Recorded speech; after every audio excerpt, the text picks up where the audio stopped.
Bismillahir Rahmanir Rahim. In the name of Allah, the Gracious, the Merciful. Assalamu alaikum wa rahmatullahi wa barakatuhu. May the peace and blessings of Allah the Almighty be upon you all. It is my distinct pleasure and the highest of honors to welcome you all to this year's Islamic Heritage Month festivities organized by the Ahmadiyya Muslim Jamaat of Canada. We have the humble honor of hosting events just like these all across the nation. But today's event is based out of the headquarters of the Ahmadiyya Muslim Jamaat located in Vaughan, Ontario. As is customary and is tradition with all of our events, we will begin with the recitation of the Holy Quran. For this, I would like to invite Faraz Chaudhry Sahib to recite and present the English translation of a few select verses of the Holy Quran. Faraz Chaudhry Sahib. Assalamu alaikum wa rahmatullah. A'udhu billahi minash shaytanir rajim. Bismillahir rahmanir rahim. تبارك الذي بيده الملك وهو على كل شيء قدير. الذي خلق الموت والحياة ليبلوكم أيكم أحسن عملا وهو العزيز الغفور. الذي خلق 7 سماوات طباقا ما ترى في خلق الرحمن من تفاوت فارجع البصر هل ترى من فتور ثم ارجع البصر كرتين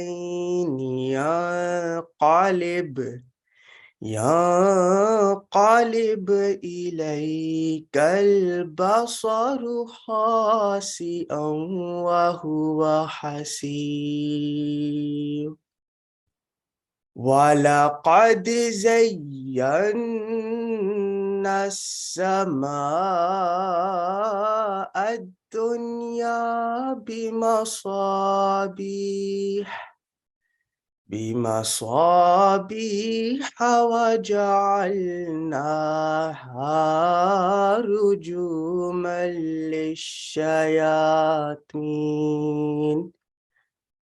رجوما للشياطين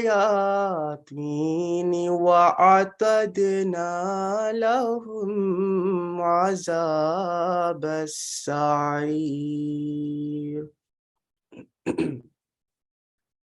I shall now present the English translation of chapter 67, Surah Al-Mulk, verses 1 to 6. I seek refuge with Allah from Satan, the accursed. In the name of Allah, the Gracious, the Merciful. Blessed is he in whose hand is the kingdom, and he has power over all things. Who has created death and life that he might try you? Which of you is best in deeds? And he is the mighty, the most forgiving. Who has created 7 heavens in harmony. No incongruity canst thou see in the creation of the gracious God. Then look again, seest thou any flaw?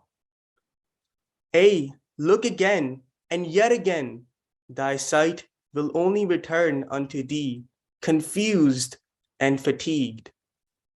And verily, we have adorned the lowest heaven with lamps, and we have made them for driving away Satans, and we have prepared for them the punishment of the blazing fire. Jazakallah. Jazakumullahu ta'ala wa asnal jaza Sahib for that beautiful recitation and for rendering the English translation of these verses. Friends, as we all know, October is Islamic Heritage Month, which indeed is an opportunity to not only learn of the teachings and the basic beliefs that Muslims hold, but to also peel back the curtain and take a look at the many contributions and services made by Muslims not only in Canada, but throughout the world and during its 15th-century history. This glorious legacy and heritage of the religion of Islam stems from the fountainheads of the words that were revealed in the Holy Quran. These sacred words, revealed to the founder of Islam, the Holy Prophet, Muhammad, may the peace and blessings of Allah be upon him. That legacy lives on to this day in the form of 1.6 billion Muslims all around the world. In today's program, we have prepared for you some outstanding presentations highlighting and showcasing the contributions made by Muslims to society. Not only that, but you can use this as an opportunity to learn and grow. And there's one more thing. Each and every one of you listening will have the opportunity to participate in a series of interactive quizzes so that you remember what you have learned today. And to top it all off, I have been assured that there is a large prize pool for the winners today. The winner will receive a grand prize of $100. Runner-up will receive $75, and third place will receive $50. So, now that the stage is set, without further ado, let's take a look at our first presentation on the mastery of the water engineering of the early Muslim scholars during the Golden Age of Islam.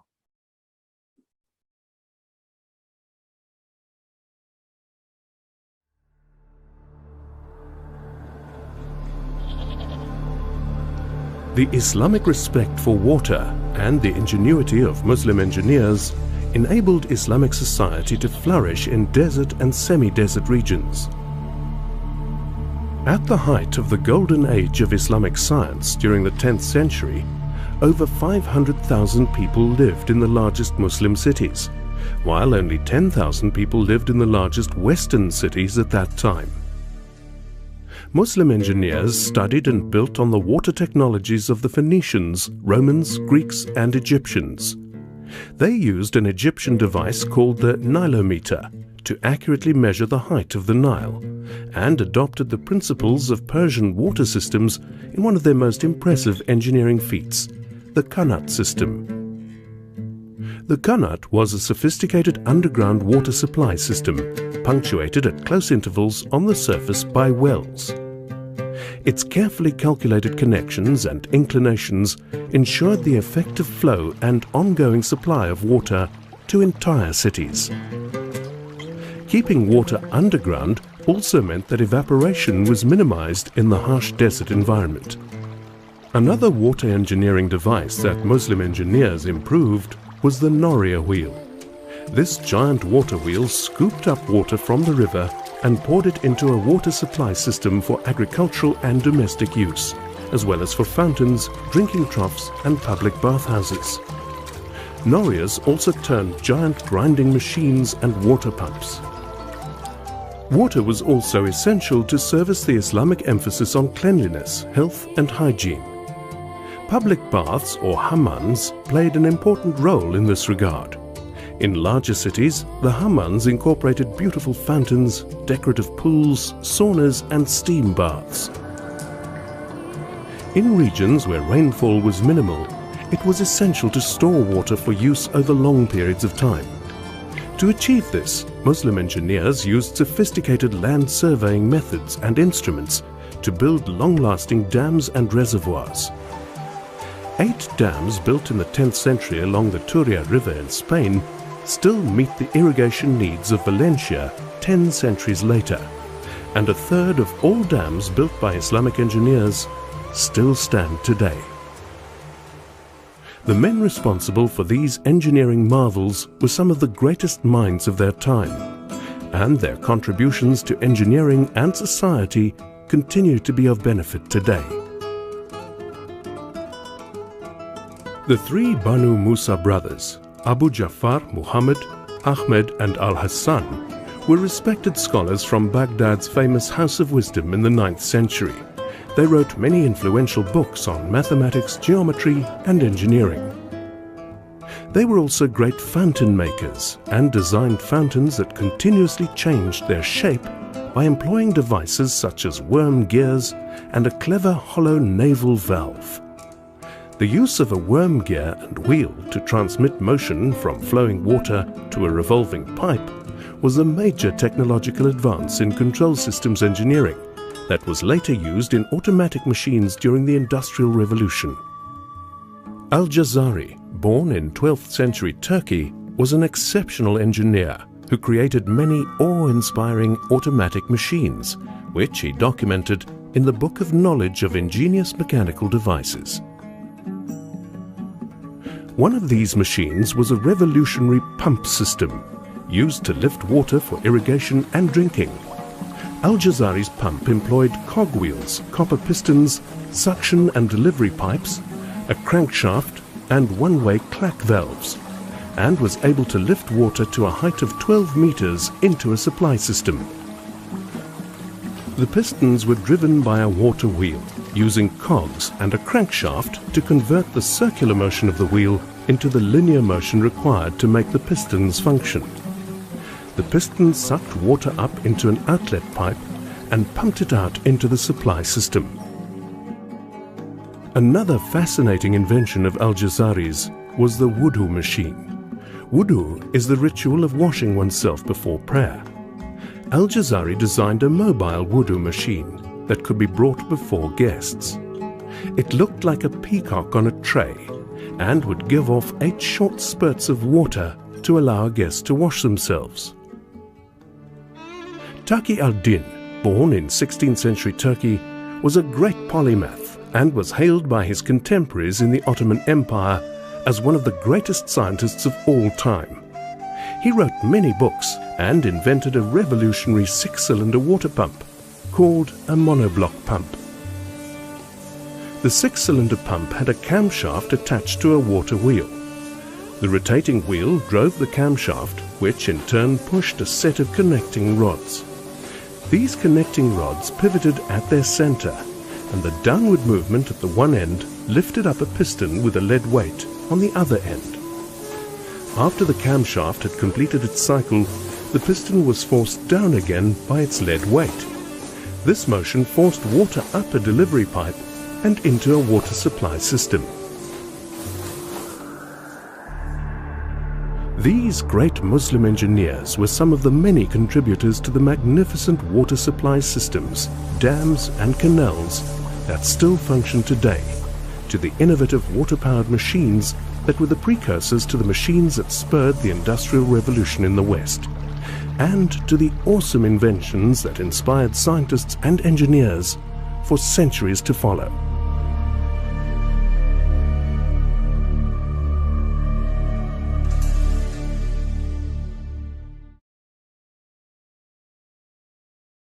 What a fascinating video on the early Muslims and how they incorporated not only their faith into their scientific achievements.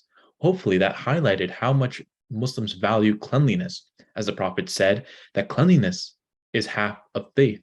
And that was demonstrated in their inventions to allow one to perform ablution, but also to cater to the city. But now that brings us to our first quiz.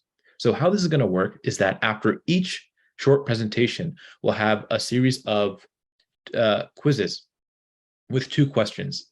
So if everyone could either download the Kahoot app from the App Store or the Google Store, or go to kahoot.it, so KAHOOT.IT to join in. The code is 6092148. Again, the code is 6092148.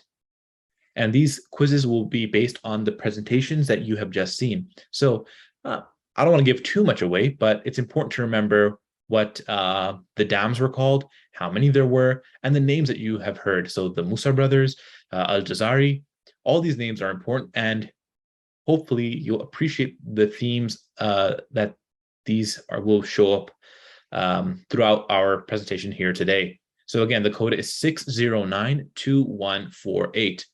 And wow, we have a lot of people tuning in. So we really do appreciate this. And we'll get started shortly. Again, the code is 6092148. And for those of you that don't know, Kahoot is a game of both speed and accuracy. So to get the most points, answer your questions quickly and correctly. So the first place winner of today's quizzes will win $100, second place $75, and third place $50. So the stakes are as high as they can be. So we have a healthy 91 people, and I think that's a good time to get started. We'll give them about 10 more seconds. Let's see if we can hit 100.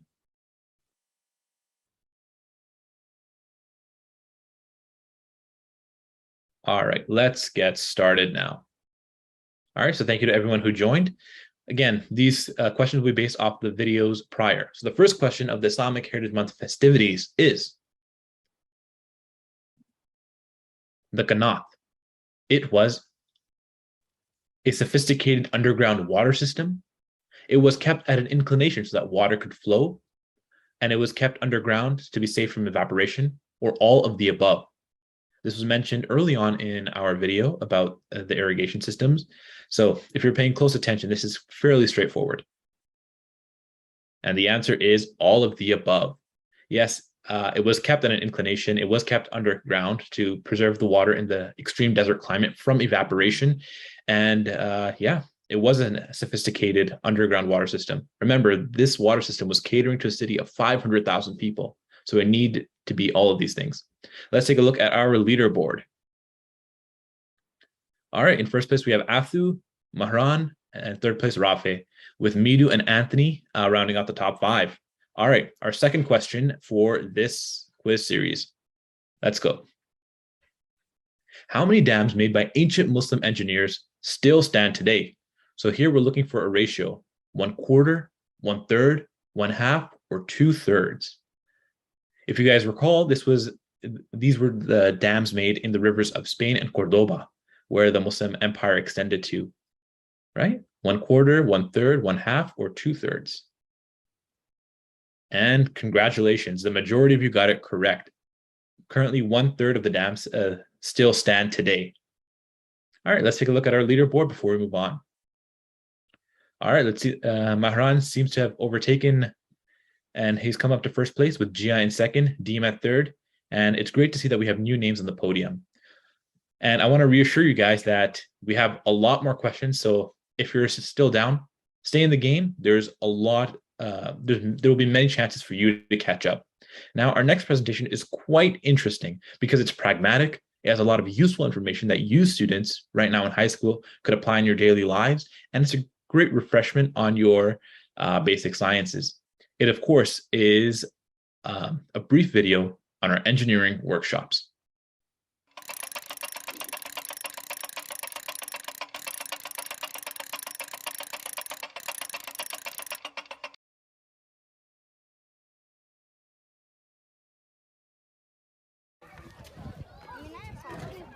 That is such a pretty color.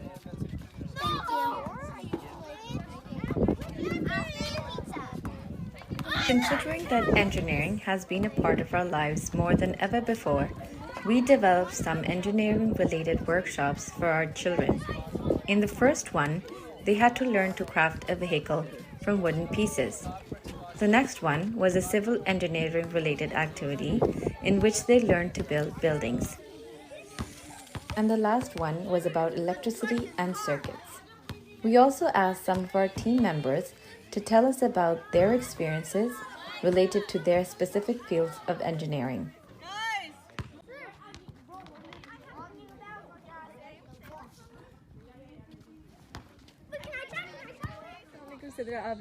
How are you today?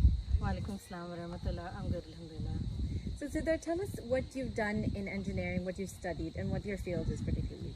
Okay, so I have studied mechanical engineering from McMaster University, and I have worked in oil refineries and nuclear power plants, mainly in the operations and maintenance departments, so problem-solving issues that come up with the equipment and doing engineering work for any capital projects.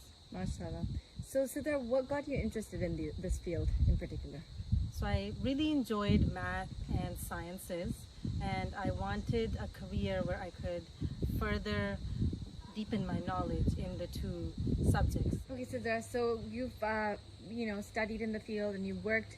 How do you compare the two, and which one do you like better? Being in university with other engineers was really enjoyable. The course content can be quite intense, and the course load is a little bit heavier sometimes. In the work field, it was a little bit different since you can leave your work at work and then separate your home life. However, I found some challenges were very similar in both situations. For example, mechanical engineering is a very male-dominated field. So do you think your hijab assisted you working in a field which was predominantly male dominated, or do you think it was a barrier? What's your personal take on that? Personally, I found that it earned me this profound respect from day one. From the point people looked at my face, they had this respect for me, and boundaries were very quickly established. And I felt that when they saw me with the hijab, they saw someone who puts their values above everything else. So it almost created this level of trust and respect from the very beginning. MashaAllah. Jazakallah Siddhar. Thank you so much for giving us your time. Today, so we are going to be doing a marshmallow challenge. So we're going to use 20 pieces of spaghetti to construct a tower. We're going to use 1 yard of tape and 1 yard of string, however we want, to build that tower. And then at the end, the challenge will be to put this big piece of marshmallow at the top, see if the tower can withstand the weight of the marshmallow and still stand straight and tall. हम अहमदी बच्चे हैं, कुछ करके दिखा देंगे, शैतान की हुकूमत को दुनिया से मिटा देंगे, हर सम पुकारेंगे, दुनिया में नज़ीर आया, हर एक को जा जा के पैगाम खुदा देंगे, हम अहमदी बच्चे हैं, कुछ करके दिखा देंगे, शैतान की हुकूमत को दुनिया से मिटा देंगे, कहती है गलत दुनिया, ईसा है अभी जिंदा, बुरहान तवफ़ी की कुरान से बता देंगे, हम अहमदी बच्चे हैं, कुछ करके दिखा देंगे, शैतान की हुकूमत को दुनिया से मिटा देंगे, निकलेंगे ज़माने में हम शम्मे खुदा लेकर, जुल्मात मिटा देंगे, नूरों से बसा देंगे, हम अहमदी बच्चे हैं. Ready? 3, 2, 1. Oh, and it's still held. Yay. The marshmallow fell off. That's true. The marshmallow itself fell off. It's the leaning tower. Oh, it almost cracked. It's a leaning tower. We made it. Good job. So we decided to just make the structure and then just after make the place for the marshmallow. Okay. I noticed that you used triangles and not just one spaghetti. Why was that?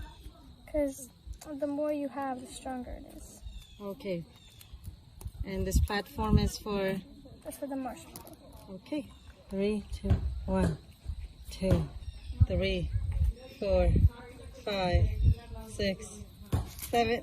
Okay. It held for a count of 7. Assalamu alaikum, Michelle. How are you today? Alhamdulillah, fine, how are you? Good, alhamdulillah. Okay, Michelle, so tell us, what do you do exactly in the field of engineering? I am currently studying computer engineering technology. The field is computer engineering. There are 3 sections to it: hardware, software, and networking. You can specialize further on. So, Michelle, do you think there's a lot of flexibility in what you do, or is it once you choose something, you have to stick to it? In particular, to my field, there is flexibility. I can go towards networking, which I'm doing right now. I can go towards software, and I can go towards hardware, whichever field. I can switch in the middle or afterwards too, because I have the basic degree, advanced diploma, and then I can switch with whichever field I'm in. So how are your work hours? Currently, my work is not related to my field, and therefore it's different. So I'll get to know once I start working in that. Great, thank you so much, Michelle. Okay, How about like energy in general or electricity? Like anything. Shocks, okay. Thunder, okay. What else? What's a switch gonna do? You could say. What else? Lightning, okay.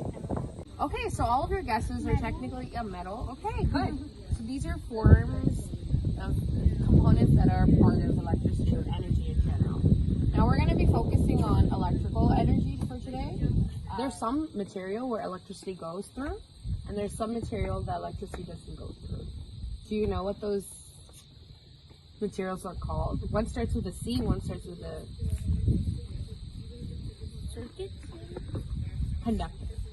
So there's a material, some metals, conductors where electricity goes through. So conductors are metals or anything. It could even be water where electricity goes through. So if somebody gets shocked, have you ever seen how they get them out of that shock? No, they use wood. They use wood or something with rubber, because those two materials, there's no electricity can go through them, right? Yeah. So for example, electricity is going through, you would never use a metal pole to take them out of it, because if you use a metal pole, you're going to be part of that circuit. Now when I say electricity can flow through, you know everything is made out of atoms, right? Yeah. You guys learned that in school. Yeah. What are the small things that run in wires? So we say electricity runs through something. What is the actual thing that's running? Electrons? There you go. Oh, Electrons. wow. Okay, so electrons go all around the circuit and they come to the alarm and release their energy, and that's how the alarm is buzzed. So this is a switch, if you can see over here. हम अहमदी बच्चे हैं, कुछ करके दिखा देंगे, शैतान की हुकूमत को दुनिया से मिटा देंगे, हर सम पुकारेंगे, दुनिया में नज़ीर आया, हर एक को जा जा के पैगाम खुदा देंगे, हम अहमदी बच्चे हैं, कुछ करके दिखा देंगे, शैतान की हुकूमत को दुनिया से मिटा देंगे, कहती है गलत दुनिया, ईसा है अभी जिंदा, बुरहान तवफ़ी की कुरान से बता देंगे, हम अहमदी बच्चे. Not, whoa, man, that's rude. So take your hand off the switch, what happens? Vanilla. It goes. I like vanilla. Do it again? That's good. There you go. Assalamualaikum Nadat, how are you today? Assalamualaikum, I'm good. So Nadat, give us a little bit of a background as to what you studied, what you work in, and why did you choose this? Okay, so I've studied electrical engineering from York University. I graduated back in 2019, and since I've graduated, I've worked in construction predominantly, and recently I switched to the building condition assessor side of engineering. So basically it's more of a consultancy thing. You go on customer sites and you assess their conditions of the building. So for me, I assess their electrical components. So Nadat, why did you choose this particular field? So I chose this field because I really loved math, and I really enjoyed math. And I had a lot of engineering exposure around me because my dad's also an electrical engineer. So Nadat, would you recommend your field to other Muslim hijabi ladies out there? 100%. I think especially with the world right now and how the world has changed with a lot of the businesses going into a more hybrid form of things, and you know, staying away from the typical 9-to-5 work schedule where you go physically into work. Right now I feel like engineering, it could be any engineering, but it's a very good field for women. Okay, and help me understand, is it the corporate world that hires you, or is it like government and municipal agencies? Where does most of your hiring come from in job positions? Mm-hmm. So our company is a corporate company, but we work with a vast array of customers. We do work with the government as well. So do you have to compete for the positions, or do you think there's a good scope for this field? I mean, there's competition in every field. I think definitely networking really helps. I actually read somewhere that 80% of the hiring market is hidden. So it really depends on networking. You know somebody that knows somebody, or you know, something like that. So get yourself out there. I think LinkedIn is a very good resource to start networking. What would you say to a grade 9 Nasira going into her high school? What if they feel like they're not really good at math or science? Do you think that they can still keep trying and there's hope for them? Oh, 100%, 100%. You don't have to be a genius in order to go into engineering. And I think as long as you have curiosity and you're a hard worker and you can teach yourself, a lot of the time that really helps. You have to be resourceful. A lot of the times there's a problem that comes up. Google is your best friend most of the time, right? So as long as you're resourceful, you're a hard worker, and you have the passion to learn new things, that is basically what an engineer is.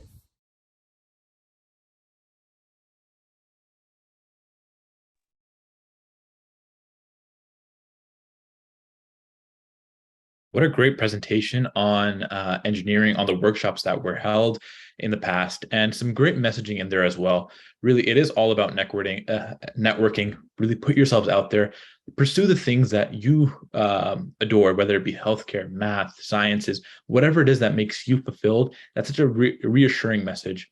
And please don't doubt yourselves. If you enjoy a field, pursue it. You only thank yourself in the long haul. Now, that brings us back to our Kahoot quiz. So picking up from number 3, let's move on. So our third question is regarding materials that allow electricity to pass through them are called what? A, conductors, B, insulators, C, metals, or D, wood and rubber. This takes me back to middle school or grade school when we first learned about these things. A great refresher, of course. So let's see. Everybody has answered. Yes. Well done to the majority of you. 67 of you got it correct. It is conductors. Let's see how our leaderboard has now changed. All right. Mirhan maintains the lead, Gia second, Deem third, and we have a new person in 5th trying to close the gap. Well done to everyone, and let's move on. Okay, this was a much more pragmatic example. If somebody gets an electric shock, how do firemen rescue them? Do they use metal rods? Do they use wood or rubber? Do they give them a hand, or do they do all of the above? Again, this is also taught in many first aid courses. When somebody is shocked, what do you do? What do you not do? All right, last second. Yes, you use wood or rubber. You don't do all of the above, unfortunately. You put yourself in harm's way. But again, it's really reassuring to see that you guys are paying attention. Let's see how the leaderboard looks after four questions. Yep, Marhan stays on top, Gia and Deem maintaining their lead. And we have new people in the top 5, Akshaya and Meet. All right, that wraps up round 2. Hopefully our leaders can maintain this lead, but only time will tell. Speaking about time, let's turn back the clock to the 9th and 14th century. While Europe was plunged in the dark ages across the world, an enlightenment was happening. Let us now turn our attention towards this presentation on science in the golden age of Islam. Once upon a time, the idea of robots was a symbol of a futuristic world, a world in which technology and machines would replace human labor. To a large extent, that world is with us today in the 21st century. But the idea of robots, or at least automated machines, is much older than you might think.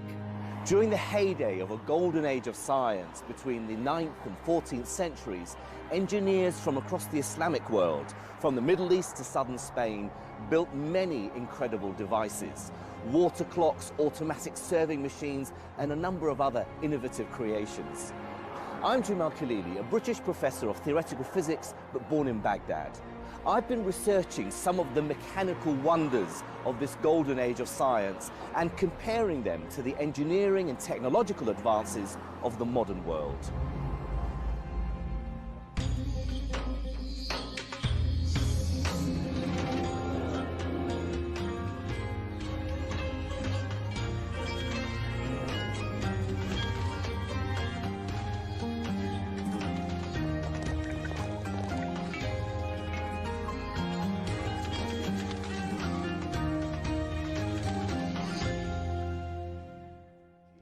But what was the state of the art at the beginning of the Golden Age? Well, we find our answer in the Kitab al-Hiyal, or the Book of Tricks, written around 850 AD by the three Banu Musa brothers. The book contains a range of ingenious inventions and contraptions, everything from entertainment to making life easier. Things like water dispensing devices, a self-correcting lamp, and lots of different mechanical tools. They drew their inspiration from ancient Greek, Chinese, Persian, and Indian engineering. But it's believed that the inventions in the book go much further than anything else that had been seen before.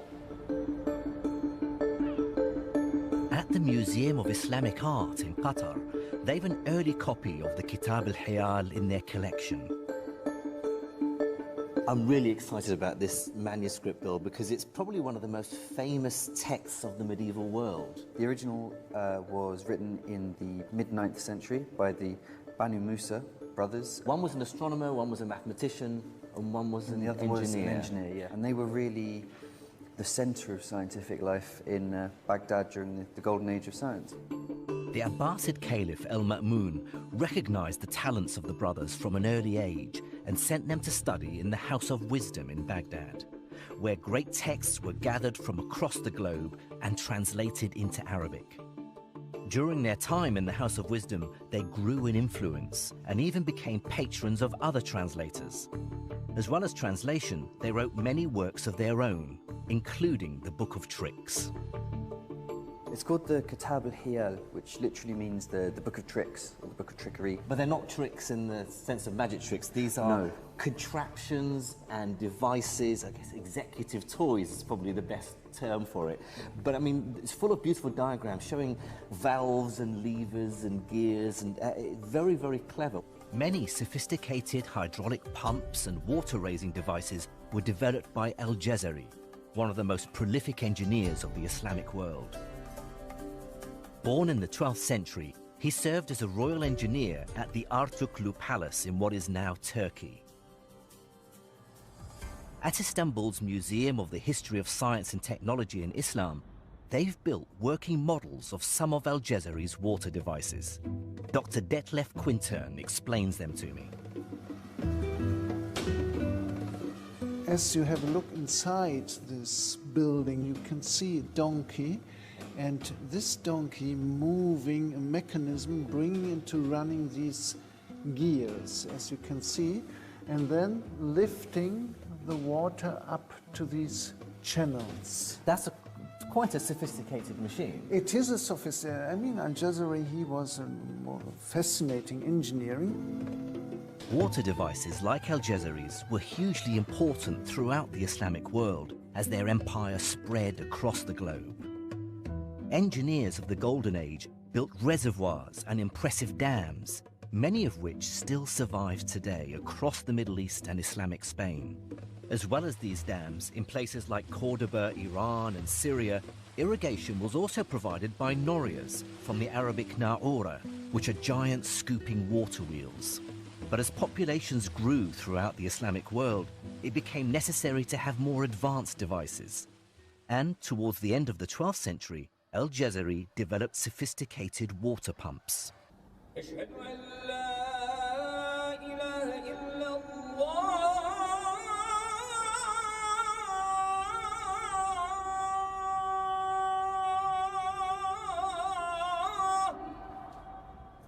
In Islam, followers of the faith are required to pray at specific times during the day, and so knowing the time accurately is very important. Today, clocks like this outside a mosque give the precise times for prayer. Al-Jazari and other engineers of the Golden Age devised a great many clocks, which were more accurate and elaborate than what had gone before. Al-Jazari wrote about clocks that relied on candles, were driven by weights, or were regulated by water. But his most famous creation was the extravagant elephant clock. The clock tells the time with an indicator at the top, showing the number of hours since sunrise. But the main mechanism for this clock is hidden inside the elephant's belly, a bowl that floats on a water tank, and every half hour creates an eye-catching display. The bowl slowly fills with water from a hole in its bottom and sinks after half an hour. When it sinks, it tugs a series of pulleys and strings, which run all the way to the top of the clock. They connect the bowl to a channel of balls, which is concealed in the top. The tugging of the pulleys and strings causes the channel to tilt, and so one ball is released. This makes the bird on the top spin round, and the time indicator advances. The ball travels through and falls from a falcon's beak into a serpent's mouth, causing it to tilt. And this causes the elephant driver to beat the elephant. As the mechanisms inside the clock are triggered, the floating bowl is pulled back up and starts filling with water again for the next half hour. But what we do know is that there were incredible engineers and inventors during the Islamic world in the Golden Age, men like Al-Jazari and the Banu Musa brothers, who created incredible mechanisms to build intricate and detailed inventions over 1,000 years ago. What a fascinating presentation. And I love how much of modern society is built on the dreams and aspiration of brilliant minds in the past. Now, let's see if we were paying attention and go to round 3 of the Kahoot competition. Number 5, the Banu Musa brothers were known for running a famous circus, making a renowned elephant clock, inventing ingenious trick devices, or being born into nobility. And again, these are names that are going to be consistent throughout this presentation. So let's see if you paid attention to what these 3 brothers were most known for. Yeah. Yes, congratulations to the 25 of you that that answered this question correctly. They were known most for that book of ingenious tricks and devices. Let's see how this affects our leaderboard. Yep, Mehran stays on top, with Deem coming into second, Meet into third, Kahoot Star October on to fourth, and Gia into 5th place. Let's move on to our 4th question. All right. An inventor who is known to have built many clocks, including the Grand Elephant Clock, was Al-Jazari, the Banu Musa, Al-Kindi, or Ibn al-Haytham. I think most of you got this confused in our previous question. Let's see if you can make amends for it. Who built the famous elephant clock and many other clocks around this time? And the answers seem to have come in. And yes, congratulations, everyone. It was Al-Jazari. The Banu Musa brothers, again, were known for their ingenious devices, their geometry, and their advancements in astronomy as well. Al-Kindi actually helped formalize the theories that gave rise to Ibn al-Haytham, who figured out the way the lens worked in the human eyes. So let's see how this affects our leaderboard. Yep, Deem comes into 1st place, Meet into 2nd, Mehran falls to 3rd, and 2 new names, Janu and Zen into 4th and 5th respectively. All right. This brings us to our next presentation, which I'm sure you guys will all enjoy. It's a bit of a youthful look into our history. I'm not going to give away too much. Please enjoy our last presentation.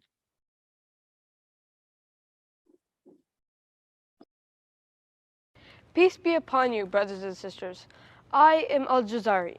I lived in the 12th century, and my life revolved around the fabrication of automated machines.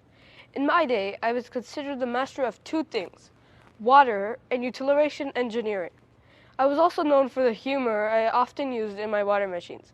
I mean, playing with water banks is one way to get rich, am I right?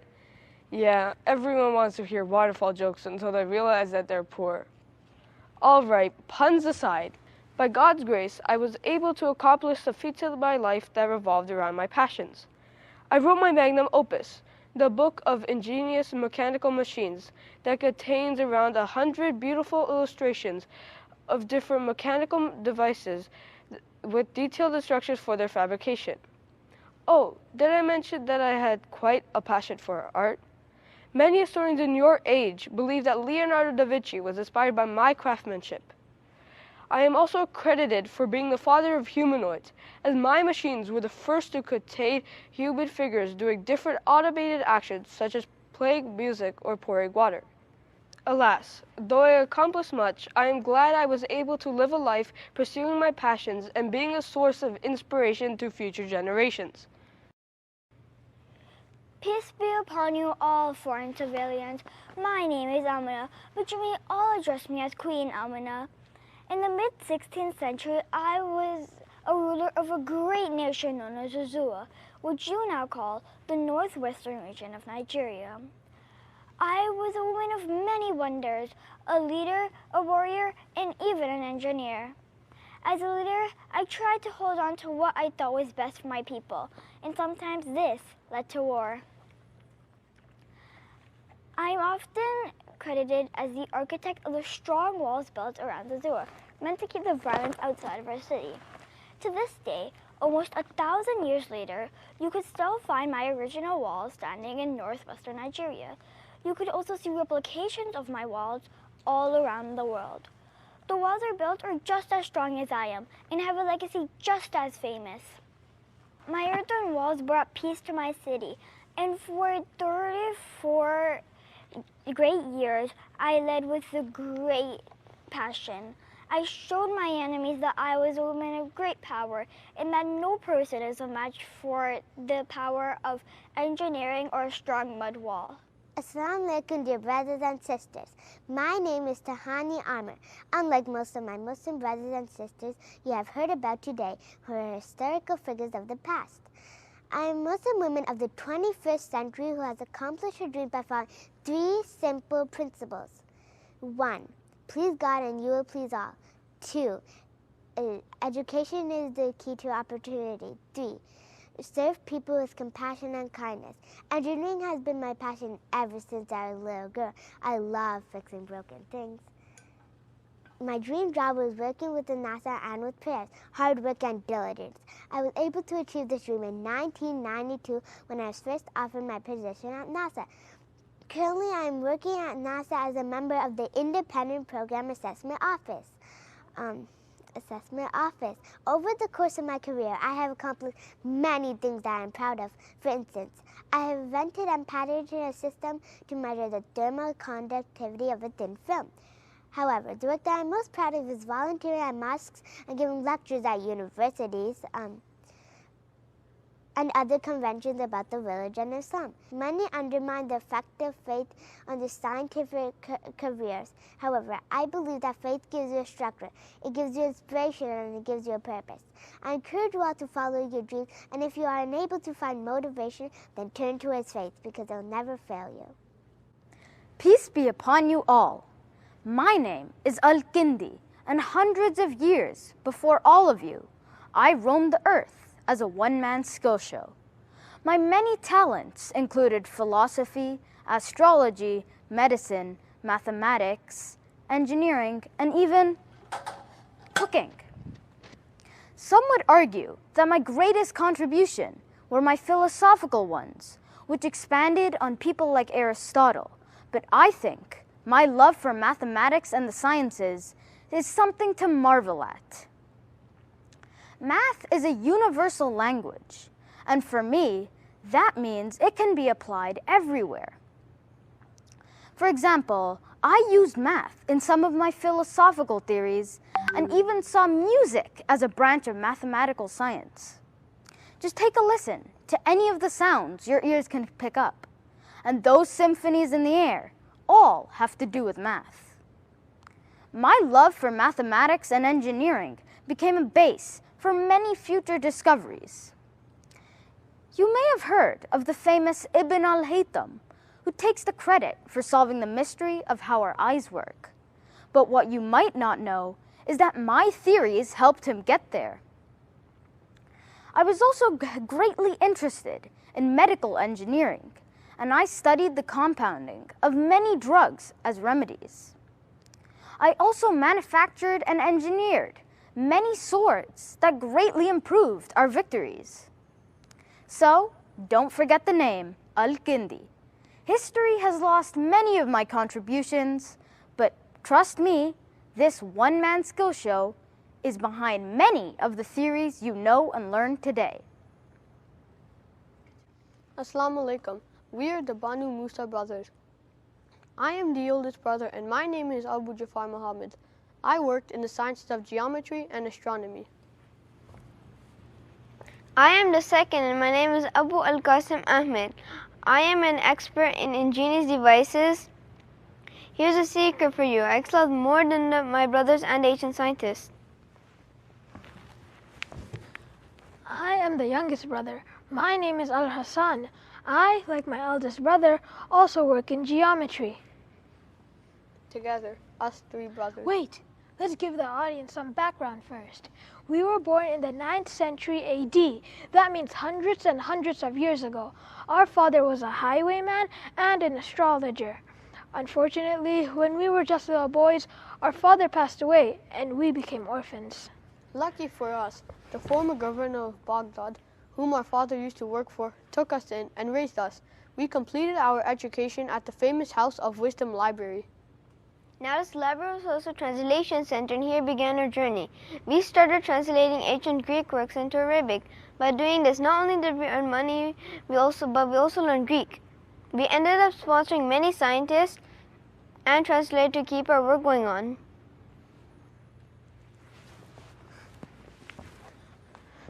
While translating the Greeks' mathematical works, we began building on previous concepts and making our own works. We became pioneers in astronomy, and we even built our own observatory where we would perform astronomical calculations and observations for astronomical tables.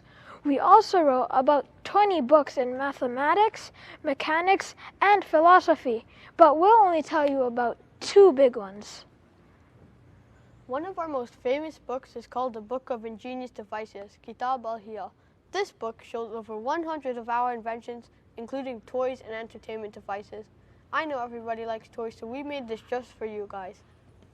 Brother Muhammad, tell the audience some of our devices we have created. Right, so a few of these devices are a float valve, an automatic flute player, mechanical trick devices, a hurricane lamp, and a gas mask, just to name a few. 80 of these devices were trick devices. We also invented the earliest known mechanical musical instrument. Even bigger than that, as engineers, we created the first ingenious simulator. That means we created the first device to help us see the stars in the sky. The next book we'll be talking about is our most famous book, the Book of Measurement of Plane and Spherical Figures. This book became well known by Islamic and European mathematicians and was even translated to Latin. We made observations on the sun and moon and even measured the length of a year, 365 days and 6 hours. I was the first one to discover heavenly bodies and celestial spheres, followed by the same laws of physics as Earth. Our oldest brother Muhammad also helped build towns and cities and also took part on politics, though that has nothing to do with science. So dear audience, because of these books and inventions, we have become known as the Banu Musa brothers.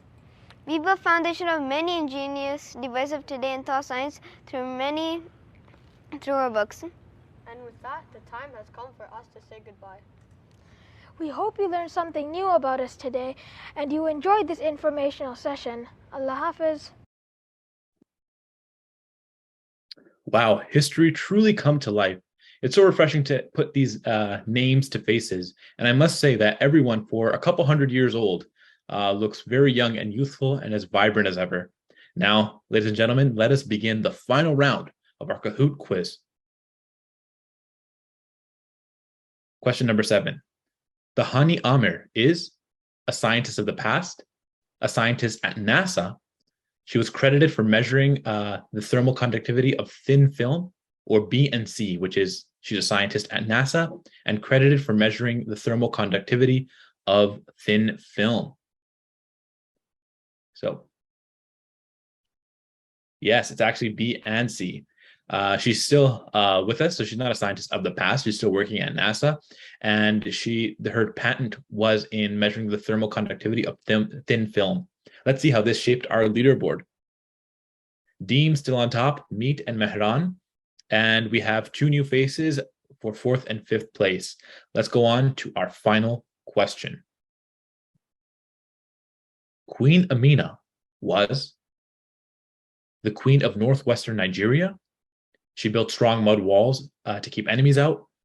She ruled for 34 years, or all of the above. Funny fact, the Islamic Empire expanded to most parts of Africa, Asia, and the south of Europe. So let's see. Yes. Congratulations to 36 of you that got it right. She was the queen. She built strong walls, and she ruled for 34 years.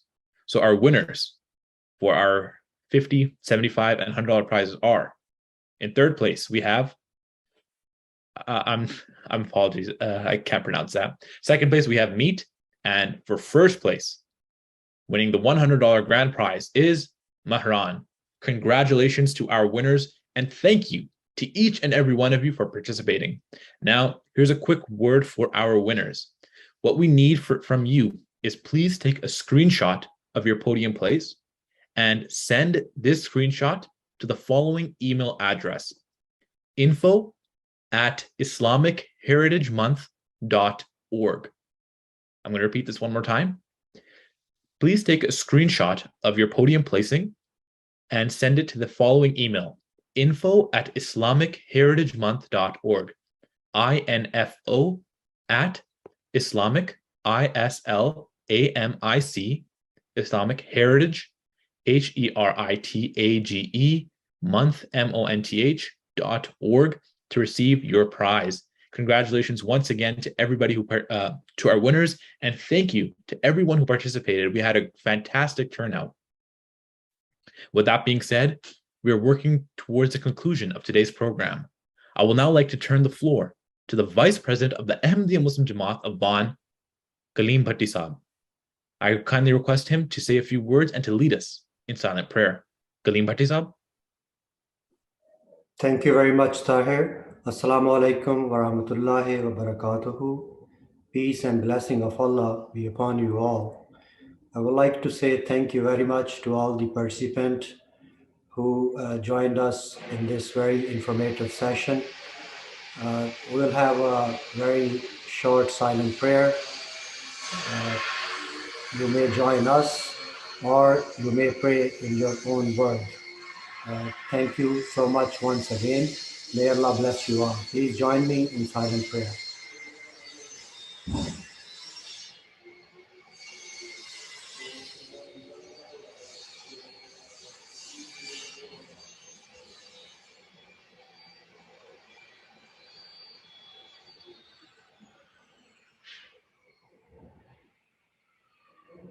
Ameen.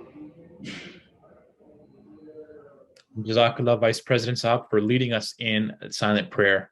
And I want to take a special moment to thank each and every one of you for tuning in. It's a Friday afternoon. I know schools are closing, but you took the time out of your busy schedules to join us and to take this opportunity to learn about the religion of Islam. So for that, thank you. We hope you took this as a learning opportunity to expand your horizons. And it is our wish and prayer that we see you again very soon at another Islamic Heritage Month celebration. If you really enjoyed this, we will be holding an in-person program on October 28th. For more information, you can visit IslamicHeritageMonth.org to register and for the locations. So, from all of us at the Ahmadiyya Muslim Jamaat Canada, Jazakallah, thank you from the bottom of our hearts, and Assalamu alaikum wa rahmatullahi wa barakatuh.